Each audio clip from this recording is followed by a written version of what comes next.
Right అండి, okay. ఈలోగా మీరు కొంచెం సెట్ చేసుకోండి, నేను బీజేపీ నాయకులతో మాట్లాడతాను. సో వెంకటరెడ్డి గారు, చెప్పండి మేడం. రాష్ట్రంలో నేను ఇందాక చెప్పినట్టుగా చాలా సమస్యలు ఉన్నాయి, ఎక్కడికక్కడే ఉన్నాయి. హామీలు పూర్తి స్థాయిలో అమలు కానటువంటి ఇది చూస్తున్నాము. ఇటు ప్రతిపక్షంగా మీరు, బీఆర్ఎస్ కూడా వీటిపైన పోరాడుతూనే ఉన్నారు, ఇంకెప్పుడు ఇంకెప్పుడు అని. అయినప్పటికీ కూడాను వాటన్నింటినీ పక్కన పెట్టి అంతర్గతంగా జరుగుతున్నటువంటి ఇవే హైలైట్ అవుతా ఉన్నాయి. సో ఏంటంటారు కాంగ్రెస్ పరిస్థితి? ఇప్పుడు ఒకటి మేడం, కాంగ్రెస్ డిఎన్ఏని నేను ఒక 50 సంవత్సరాల నుంచి పరిశీలిస్తున్నా. కాసు బ్రహ్మానందరెడ్డి, సంజీవరెడ్డి, విబి రాజు, డాక్టర్ మరి చెన్నారెడ్డి, నేను అప్పటికి డిగ్రీలో ఉన్నటువంటి పరిస్థితి. అది ఒక గ్రూపుల తగాదా ఉండేటువంటి కుంపటేది కాంగ్రెస్ పార్టీ. సరే, వాళ్ళు ఏమంటారంటే ఇది మన ప్రజాస్వామ్యంలో మేము అట్లా మాట్లాడతాము, అది ఇది అవసరమైనప్పుడంతా ఒక్కటైతాం అనేటువంటిది.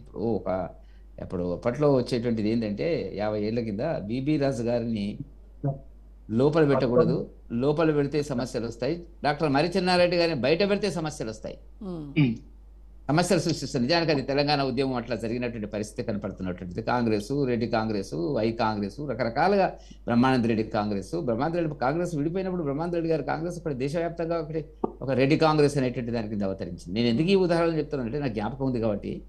కాంగ్రెస్లో కుమ్ములాటలు, గ్రూప్ తగాదాలు అనేటువంటిది సహజం. అది సరే, వాళ్ళు దాన్ని ప్రజాస్వామ్యంలో ఇది చాలా గొప్ప నిర్ణయం, మేము అట్లా కాదు మిగతా పార్టీ లాగా, సరే చెప్పుకునేవండి ఒకటి. ఇప్పుడు కూడా ఏంటంటే కాంగ్రెస్లో రేవంత్ రెడ్డి రాకముందు, మీరు చర్చ పెట్టినారు కాబట్టి చెప్తున్నాను, నేను భారతీయ జనతా పార్టీ రాకముందు కాంగ్రెస్ పార్టీకి ఒక ప్రత్యామ్నాయ రాజకీయ శక్తి, వ్యక్తి ముందుకు లాగగలిగి తీసుకుపోగలిగేటువంటి శక్తి లేడు అనేటువంటి చాలా స్పష్టత కనపడ్డది. రేవంత్ రెడ్డి గారు వచ్చిన తర్వాత దానికి రూపొచ్చింది. ఒక 4-5 నాయకులు ఆ పార్టీలో జాయిన్ అయినటువంటి పరిస్థితి. జూపల్లి కృష్ణారావు గారు కానివ్వండి, పొంగులేటి శ్రీనివాసరెడ్డి గారు కానివ్వండి, ఇట్లా రకరకాల వ్యక్తులు దాంట్లో చేరిన తర్వాత దానికి ఒక పరిపూర్ణమైనటువంటి ప్రజలు నమ్మేటువంటి పార్టీ కింద రావడం జరిగింది. అధికారంలోకి వచ్చినారు, అది వేరే విషయం. కేసీఆర్ గారి పాలన మీద ప్రజలకు ఉండేటువంటి తీవ్రమైన అసంతృప్తి, రకరకాల చర్చలు అనేటువంటివి మనకు కనపడ్డటువంటి అంశం. ఇప్పుడు అధికారంలోకి వచ్చిన తర్వాత ఆయన క్యాబినెట్ కూర్పు కూడా మీరు ఆలోచిస్తే ముఖ్యమైనటువంటి ట్రబుల్ షూటర్స్ ఎవరైతున్నారో వాళ్ళకు ముందు పదవులు ఇచ్చినాడు, క్యాబినెట్లోకి తీసుకున్నాడు, అతి ముఖ్యమైన పదవులు ఇచ్చినాడు. గమ్మత్ ఏంటంటే అతి ముఖ్యమైన అంటే ఏమిటి, ఇతరత్ర అనేక రకాలుగా సమాజంలో ఇవాళ ఆ డిపార్ట్మెంట్ల మీద ఉండేటువంటి ఏ పార్టీ ఉన్నప్పుడు కూడా ఇంపాక్ట్ ఉంటది కాబట్టి వాటికి ఇచ్చినాడు. అంతటితో అదేంటంటే సద్దుమణిగినట్టు కనపడ్డది. రాజగోపాల్ రెడ్డి లాంటి వ్యక్తులను అంత కొంత అదే ఎక్కువగా మాట్లాడేటువంటి వ్యక్తులను అక్కడ పక్కకు పెట్టాడు, అట్లాగా పెట్టాడు, ఏదో ఆశ చూపిస్తున్నారు. 1-2 మంత్రి పదవులు ఏం మిగిలేవు, అదే పద్ధతిలో నడుస్తున్నటువంటి పరిస్థితి. ఆ తర్వాత ఏం జరిగింది, ఎవరి పని వాళ్ళు చేసుకున్నారు.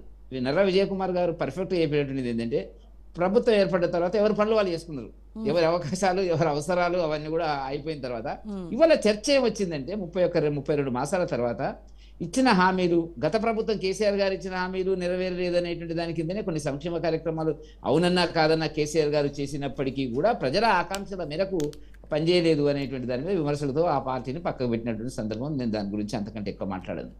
పోతే ఇప్పుడు జరిగింది ఏంటి ఇక్కడ, ఇదే అంతే. ఇప్పుడు రేవంత్ రెడ్డి గారు రోజు వాస్తవానికి ప్రతిపక్ష పార్టీలను తిట్టకుండా ఇష్టం వచ్చాడు తిట్టకుండా ఒక్కరోజన్నా గడిచిందో లేదో నాకైతే లెక్కలైతే లేదు. రాసి పెట్టాలి మనకు. మరి ఢిల్లీ పోయినప్పుడు అక్కడ పోయినా చిట్చాట్లో తిరుగుతూనే ఉన్నాడు ఏదో ఒక సందర్భంలో. కాబట్టి అధికారం ఇచ్చింది ప్రజలు పాలించమని, అధికారం ఇచ్చింది ప్రజలు అభివృద్ధి కోణంలో ప్రజల యొక్క సమస్యలు పరిష్కరించమనేటువంటిదినే ప్రజాస్వామ్యంలో ఉన్నటువంటి తీర్పది. అవన్నీ పక్కకు పెట్టి ఇలా చేసే పరిస్థితి లేదు. అసహనం పెరిగింది ప్రజల్లో, అసంతృప్తి పెరిగింది ప్రజల్లో. ఈ అసంతృప్తి, అసహనము, ప్రజా వ్యతిరేక విధానాల వైపు కాంగ్రెస్ పరిగెడుతుంది అనేటువంటి విషయం గ్రాస్ రూట్ లెవెల్లో ఉండేటువంటి, సరే రేవంత్ రెడ్డి గారు ఏం మాట్లాడవచ్చు కానీ కింది స్థాయిలో ఉండేటువంటి కాంగ్రెస్ కార్యకర్తలకు వచ్చింది, ఎమ్మెల్యేలకు వచ్చింది. ఎట్లా మరి ఇప్పుడు ఏం పరిస్థితి అనేటువంటిది ఇంకేం చేసే పరిస్థితి లేదు. కాబట్టి ఇవాళ ఏం జరగబోతుంది అనేటువంటి దాని మీద ఇంకొక సంవత్సరం తర్వాత చాలా మార్పులు వస్తాయి మేడం రాజకీయాల్లో. తెలంగాణ రాజకీయాల్లో మార్పులు వస్తాయని మేము ఊహిస్తున్నటువంటి పరిస్థితి.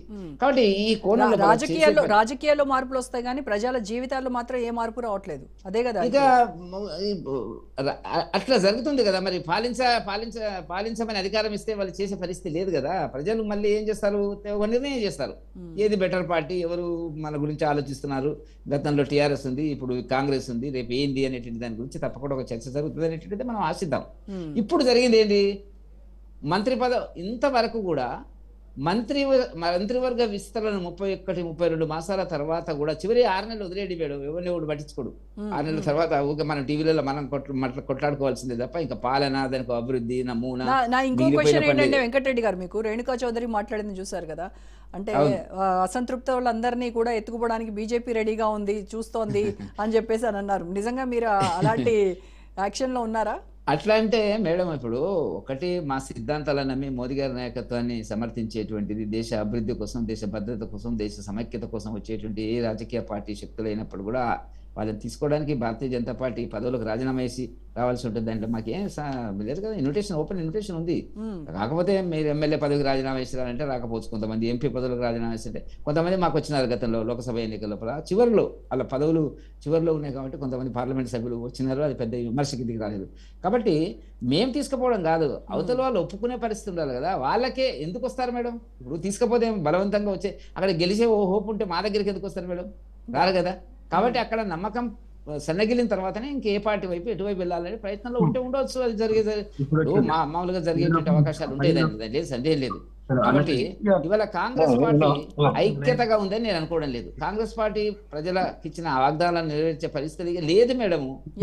ఒక్కటి ఏంటంటే, దేశంలో ఎక్కడ లేని, ఒక చిన్న ఎగ్జాంపుల్ చెప్పాను, దేశంలో ఎక్కడ లేనటువంటి పరిస్థితి లోపల ఆరు ఉద్యోగస్తులకు పెన్షనర్స్ కి సుమారుగా 9 లక్షల మంది ఉంటారు మీరు, వాళ్ళంతా కలిసి వాళ్ళకి 6 డిఏలు బాకీ ఉన్నారు. అది ఇచ్చే పరిస్థితి లేదుగా, కాదదిగా వాళ్ళ పిఆర్సీ కాదు, ఏది కాదు. సమస్య ఏంటంటే, చాలా నేనే ఆ ఒక్క పాయింట్ ఎందుకు తీసుకున్నా అంటే, లోకల్ సెక్షన్ వాళ్ళు ఒక్క ఓటు కాదు 10 ఓట్లను చేంజ్ చేసేటటువంటిది టీచర్లు, మనకున్న అనుభవంలో. కాబట్టి వాళ్ళ కాంగ్రెస్ పార్టీకి ఉండేటువంటి అంతర్గత సమస్యలు ఉన్నాయి. విజయశాంతి గారు మాట్లాడుతున్నారు, మీరంటూ రేణుకా చౌదరి గారు మాట్లాడుతున్నారు, గలాన్ని ఎత్తుతున్నారు. ఇది స్లోగా పెరుగుతుంది. ఈ పెరిగి ఎక్కడ